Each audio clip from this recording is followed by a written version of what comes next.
क्यों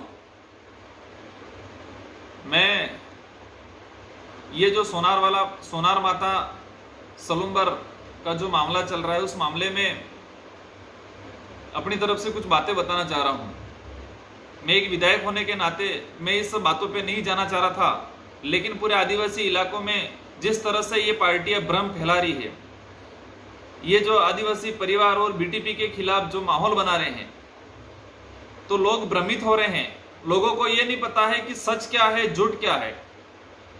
तो इसके बारे में मैं कुछ बातें बताना चाह रहा हूं। सबसे पहले ये जो सोनार माता झंडे को लेके जो विवाद हुआ है, इसको समझना है तो सबसे पहले हमें इतिहास में जाना पड़ेगा कि सोनार माता का जो इतिहास है। सोनार माता मतलब एक सलुम्बर में राजा हुआ करता था, सोनार भील। उसकी जो पत्नी थी, उस देवी का जो मंदिर बना हुआ है, तो जो देवी का जो मंदिर बना हुआ है और सोनार भील जो था वो दामा जो गोत्र है, भील समूह की जो दामा गोत्र है, उस गोत्र के लोग इस माता को अपनी कुल देवी मानते हैं, इसको पूजते हैं। और पूरे आदिवासी समाज में आप सभी को ध्यान होगा, अपने जो वडील है उनसे जानकारी लो आप, या कई लोगों को जानकारी में होगा कि अपने गोत्र की जो माता होती है वहां पर सबका अलग अलग दिन फिक्स होता है। कोई 11 पे चढ़ाता है, कोई 12 पे चढ़ाता है, कोई पूनम पे चढ़ाता है, कोई अमावस्या पे चढ़ाता है। अपना जो नेजा होता है उस नेजों का बदलते हैं। अभी जो चल रहा है झंडा, इस झंडे को समझना पड़ेगा। एक होता है झंडा, एक होता है ध्वजा और एक होता है नेजा। तो आदिवासी समाज में जो माताएं होती है, जो अपनी कुल देवी होती है, गांव खेड़े की माता होती है, वहां नेजा चढ़ता है, किसी प्रकार का झंडा नहीं चढ़ता है। जो चढ़ाते हैं उसको नेजा कहते हैं। और आप सभी अपने अपने गांवों में इसके बारे में जानकारी लो कि जो नेजा चढ़ता है उस माता के मंदिर पे, कोई भी माता हो, किसी की भी कुल देवी हो, तो वहां एक तो लाल कलर का और हरा कलर का नेजा चढ़ता है। इसके बारे में भी जो मैंने बुजुर्गों से जानकारी ली कि लाल कलर कहां चढ़ता है, हरा कलर कहां चढ़ता है। जो एक महिला जो होती है उसका पति पहले मरता है और महिला बाद में मरती है, तो वो एक देवी मानी जाती है और उस देवी का जो मंदिर होता है वहां लाल नेजा चढ़ता है। और पुरुष की मृत्यु बाद में होती है, महिला पहले मरती है या कुंवारी कन्या मरती है, तो वहां हरा चढ़ाते हैं। ये आदिवासी समुदाय की एक परंपरा, संस्कृति, रीति रिवाज है ये। लेकिन आज ये जो मामला बन रहा है झंडे के नाम पे, पूरे आदिवासी इलाके में सारे पार्टी के लोग और विशेषकर बीजेपी का जो एजेंडा है, तो हमें जो ये समझना है कि ये मामला स्टार्ट कहां से हुआ। आज देश का चौथा स्तंभ कहा जाता है मीडिया। देश का चौथा स्तंभ कहा जाता है मीडिया। मतलब देश की जो सही जानकारी है, देश में किसी भी समुदाय, किसी भी क्षेत्र में कोई अन्याय होता है, गलत होता है, उसकी आवाज उठाता है मीडिया। लेकिन मैं आपको बता दूं, जिस पत्रकार ने, जिस न्यूज चैनल ने इसकी शुरुआत की है, वो आरएसएस से प्रेरित है, बीजेपी का एजेंट है वो पत्रकार। उसको पता है कि वहां सोनार माता पे लाल झंडा पहले से चढ़ा हुआ था और आरएसएस के लोगों ने उस लाल झंडे की जगह उनका भगवा झंडा फहरा दिया। और उस सोनार माता के जो वंशज हैं, ये जो दामा परिवार है, दामा परिवार 11 के दिन वो झंडा हर साल बदलते हैं, तो वो लाल झंडा लेके गए थे वहां अपना लाल झंडा चढ़ाने के लिए। वो जो वीडियो वायरल हो रहा है उस वीडियो में स्पष्ट दिख रहा है, वहां बीटीपी का दूर दूर तक कोई लेना देना नहीं है। जो लड़के चढ़ाने गए थे वो न तो बीटीपी के हैं और न डीटीवी के कोई पदाधिकारी हैं, वो दामा गोत्र के कुल, दामा जो गोत्र है उससे थे। तो इसमें जो मेन पत्रकार जो है वो सबसे बड़ा गुनहगार है, वो बीजेपी का एजेंट है। क्योंकि आदिवासी इलाके में आरएसएस, आज देख लो पूरे देश में, और विशेषकर ट्राइबल जो इलाका है, एसटी एससी माइनॉरिटी, वहां जो है उनको इस तरह उनको मानसिक गुलाम बनाया जाता है। और पूरे हमारे उदयपुर संभाग में आरएसएस जो वनवासी कल्याण परिषद गायत्री के नाम से, गायत्री परिवार के नाम से जो अपनी शाखाएं चला रहा है, लोगों को मानसिक गुलाम बना रहा है।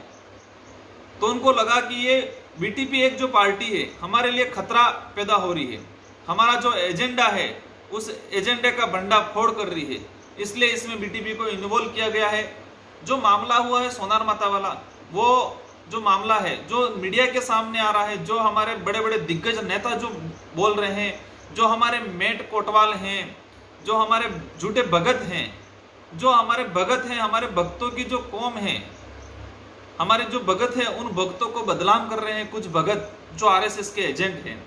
हमारे मेट कोटवाल, इस गांव में हमारी इतनी इज्जत रहती है, लेकिन कुछ गिने चुने मेट कोटवाल अपने स्वार्थ के लिए बीजेपी के एजेंट बने हुए हैं और उनके कहने पे ये लोग आज बीटीपी पार्टी के खिलाफ, आदिवासी परिवार के खिलाफ अपना झूठा बयान दे रहे हैं। सबको पता है कि सच्चाई क्या है। अब बात होती है ये हो क्यों रहा है, क्योंकि बीजेपी का जो धरातल है आदिवासी इलाके में, बीजेपी देश में उसी नाम से राज कर रही है, हिंदुत्व, राष्ट्रवाद, भारत पाकिस्तान। बीजेपी का शिक्षा को लेके, स्वास्थ्य को लेके, शिक्षा को लेके, स्वास्थ्य को लेके और हमारे बेरोजगार जो युवा हैं उनकी नौकरियों के लेके कोई एजेंडा नहीं है, उनके लिए कभी कोई पहल नहीं की है। आज पूरे देश में प्राइवेटीकरण हो रहा है, उसके लिए कोई बोल रहा है क्या? आज नौकरियां समाप्त हो रही, बेरोजगार पूरे रोडों पे भटक रहे हैं। पूरे देश में जो सरकारी जो संस्थाएं थी उनको प्राइवेटीकरण किया जा रहा है, लेकिन आज देश का जो युवा है वो समझ चुका है। और विशेषकर हमारे आदिवासी इलाके की बात करें तो उन्होंने हिंदुत्व के नाम से लोगों में जहर घोल रखा है। हिंदू मुस्लिम के दंगे करवाना, पाकिस्तान चीन का न्यूज चैनलों में दर्शा दर्शा के लोगों में अंधभक्त बनाना, तो ये बीटीपी है उनकी, ये जो खोखली उनकी नीति है, हमारे देश को खोखला करने वाली जो नीति है, उस नीतियों के खिलाफ उनका भंडाफोड़ कर रही है, इसलिए उनको बीटीपी अखर रही है। सबको पता है। हमारे माननीय हमारे सदन के प्रतिपक्ष नेता उन्होंने ये बयान लिखा है, उन्होंने हमारे डीजी को लेटर लिखा है कि बीटीपी ये कर रही है, झंडा उतार दी है, धार्मिक वो कर रही है, वो कर रही है। आज हम कहते हैं कि हमारा भारत देश धर्मनिरपेक्ष देश है, धर्मनिरपेक्ष देश है। कोई भी इंसान किसी भी धर्म को अपना सकता है, लेकिन पूरे आदिवासी इलाके में ये बीजेपी जबरदस्ती आरएसएस की अपनी शाखाओं में ले जाना चाह रही है और यहाँ पर कई लोग ईसाईकरण भी कर रहे हैं। हमारा आदिवासी समुदाय धर्मपूर्वी समुदाय है। मैं राजनीतिक की बात नहीं करूंगा, लेकिन आदिवासी समुदाय को जिस तरह अलग अलग धर्मों में बांट दिया गया है, कई लोगों को जबरदस्ती हिंदू बना दिया गया है, कई लोगों को जबरदस्ती ईसाई बना रहे हैं, कुछ न कुछ प्रलोभन देके। लेकिन आज बीजेपी को लग रहा है कि हमारा जो एजेंडा है वो धीरे धीरे खत्म हो जाएगा। तो आपको मैं अंत में यही बात बताऊंगा कि आपको गुमराह होने की जरूरत नहीं है।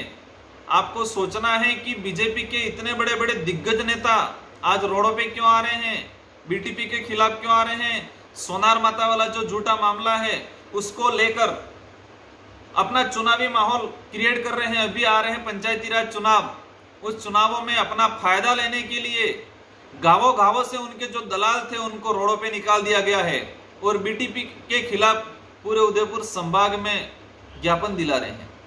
उनको पता है कि सोनार माता जो मामला है वहां का बीटीपी का कोई लेना देना नहीं है।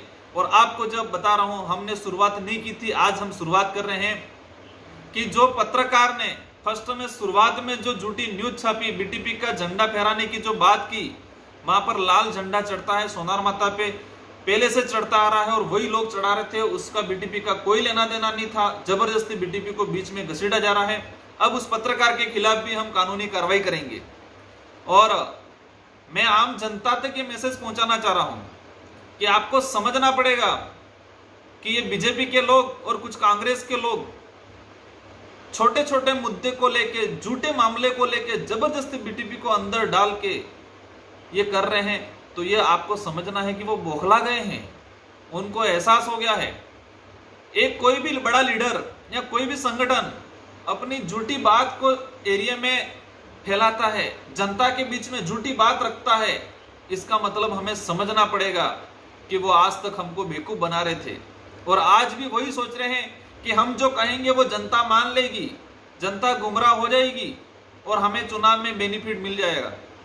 लेकिन मैं पूरे उदयपुर संभाग के सभी लोगों को बता देना चाह रहा हूं कि आप समझो, किसी भी चीज को, कोई भी बात होती है तो उसका तर्क वितर्क करो, इसका वास्तविक क्या है, सच्चाई तक जाओ, इसकी गहराई तक जाओ।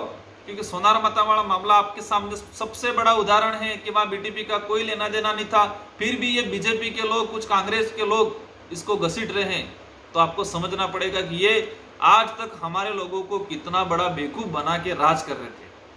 अब उनकी जो पॉलिसी थी, वो लोग जो झूठे झूठे जुमले देके हमारे एरिया में हमारे लोगों को पार्टी, उनकी पार्टी के प्रति जो जिस तरह आकर्षित कर रहे थे, वो धीरे धीरे खत्म हो रहा है। इसलिए वो लोग कर रहे हैं, आपको समझना है और आपको जवाब देना है इन संगठन वालों को, इन पार्टियों वालों को। आने वाले चुनाव में आज तक हमें धर्म के नाम से, जाति के नाम से उन लोगों ने भड़काया है।